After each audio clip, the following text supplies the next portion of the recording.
Hi, my name is Eamon Grennan, and I'm here to launch virtually my most recent book from Gallery Press.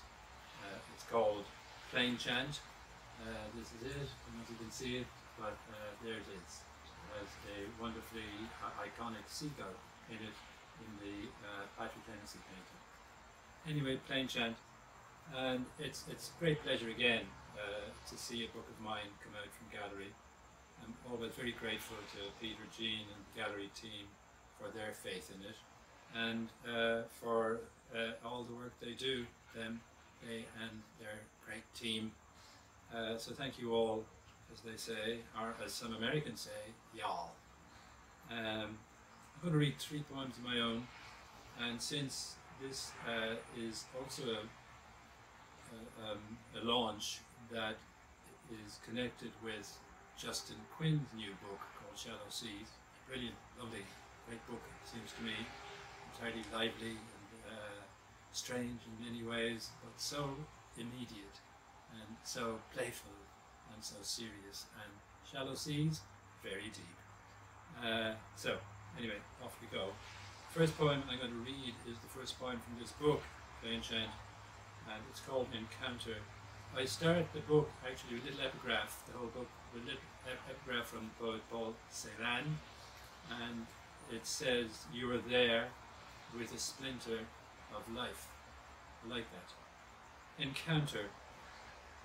Knacky, keen and swift was the flighty hare that flitted almost up to me in Fogarty's near field, where I tried to stand still as a post, so he might stop and stare at me with his basalt black burning eyes, ears upright as antennae, and balance erect there before me, as if the sunny morning itself had conjured both of us out of air, out of thin air that I took in like a sudden shot of whiskey, then held, breathless.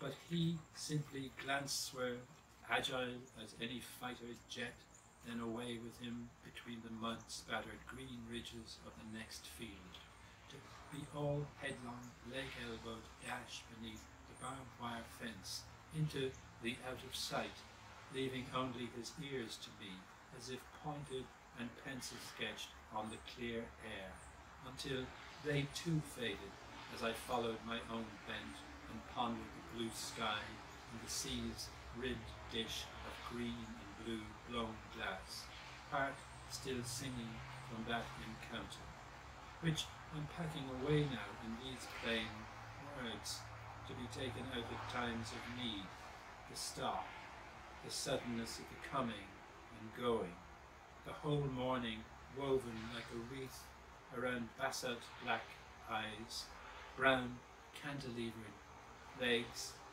a swerve, a knacky dash, a racing into, before I could cry hair, invisibility. So that's my hair. The book, all of the stuff in the book takes place in Renville in some way or another. Both the writing, probably in part anyway, and the actual occasions. Renville on the west coast, out in Connemara there, near Clifton, and I've been living there for many a long year when I can. Most of the time I'm over here in Poughkeepsie, although recently I've managed to get almost 6 months at a stretch in Renville too. My family comes for part of it, Rachel, my partner, and some of the children also will come. So that's me in my divided existence. It's a curious fact, it feeds the poems in many ways, but at the same time I try to lodge myself in the place I'm in, whether it's here in Poughkeepsie, in a suburb of a city here, or over there in Renville, out in the country, out in Connemara. I'm going to read Justin's poem now, just because I like it very much, as I like all the stuff in his Shallow Seas. He's a poet of extraordinary intelligence and ear. There's lovely tunes being played in this book, tunes of voice, tunes of attitude. And this is a wee poem called Wee Green. kind of a song, really. Read green. Green comes even so from cracked concrete, bare black branches. The doe rocks to the road, dear, pollen everywhere, on me, even here, as I walk past the fields along the road. Summer's coming in is the track I sing. Inside a dark inn, the girl who brings my beer has lots of the spring in her, oh, even here. Then I walk towards the fields along the road.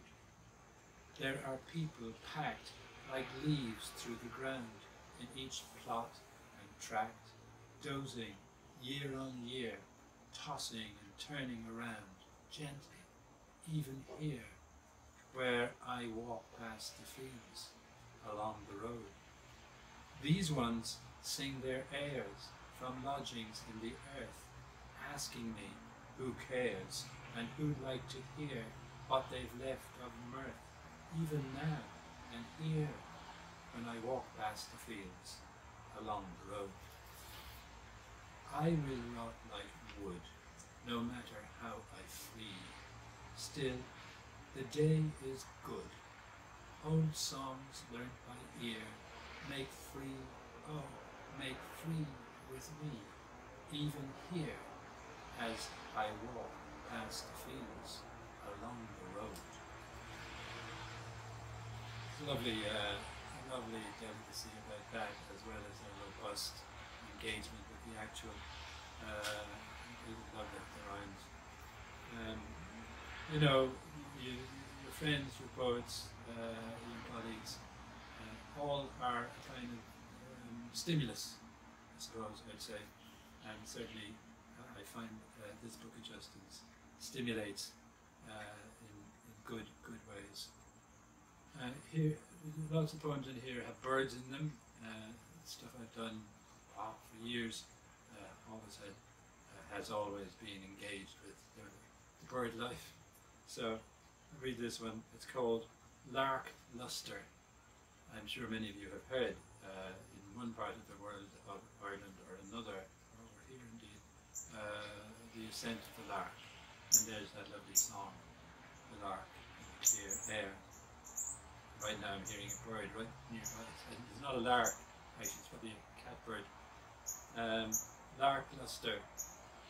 Gravity defying, the lark in the clear air of a June morning stays aloft on a hoist of song only, and only when song goes as breath gives out does the bird let itself down the blue chute of air in such an aftermath of silence so profound you'd think it was a double life creature, one life aloft in blue, all clarity, the other hidden in the green swaddle of any rocky field out here where, when summer happens, you'd almost see the long silver ribbons of song the bird braves as if finding lit air to earth.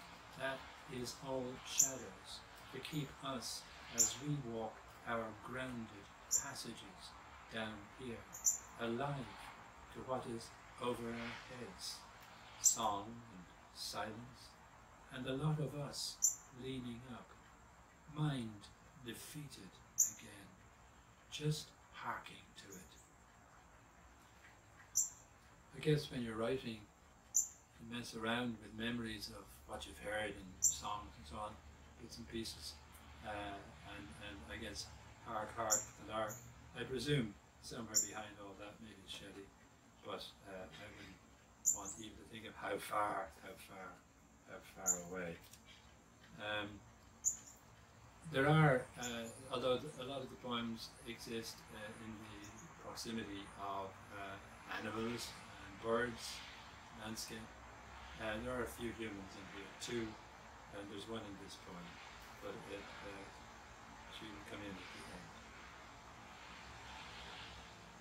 Self-portrait with yellow raincoat. At first it's gold of gorse and grey fieldstones, giving their all to this rocky landscape. Then I'm in the vast elemental lonesomeness of the brownstone bog, where glitter mirrors of lake after lake create the deep gleams of a world given over to mirage, and where the pale snake of a sunlit stream between one bright body of water and another makes a pause, until suddenly I'm out of all that openness and into the peaceful green enclosures of trees, cropped fields, stone walls with their green hangs of ferns waving at me in passing, and some last orange embers, not of daylight but Montbretia, glinting at the verge of roads and hedges.